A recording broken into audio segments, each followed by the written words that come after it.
من اهم الاسئله المتكرره عندنا الكلام على البروبايوتكس وطريقه اختيارها عندنا في الصدر. عندنا انواع كتير قوي من البروبايوتكس، يا اما بيكون فيها نوع واحد بس من البكتيريا او فيها اكتر من نوع، وعندنا كمان حاجات بيكون فيها بعض الفطريات كمان برضه مضافه. خليني اقول لك ان الحاجات اللي فيها نوع واحد بس من البكتيريا، ركز معايا، لو انت مشكلتك في القولون العصبي، مشكلتك في دخول التواليت، مشكلتك في الانتفاخات، فدور دايما على العيله اللي فيها او على الاصناف اللي فيها البكتيريا اللي اسمها البايفيدو بكتيريم وبقيه العيله بتاعتها.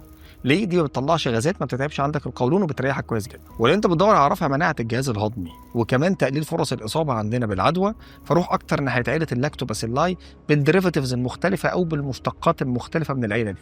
الحاجات بقى المختلطه اللي فيها كذا نوع من البروبايوتكس بتلعب حاجات كتير قوي، بتشتغل على المناعه وبتشتغل على تحسين الاداء الهرموني بتاعي جوه الجهاز الهضمي، ليها دور تاني مع الكبد وتقليل الكبد الدهني، لها دور تاني في الحفاظ على الجهاز الدوري والقلب وتحسين امتصاص الكالسيوم، بتديني كمان كميات محترمه من الفيتامينز، وبالتالي انت كده بقيت عارف بشكل بسيط تدور عليها وتاخدها ازاي.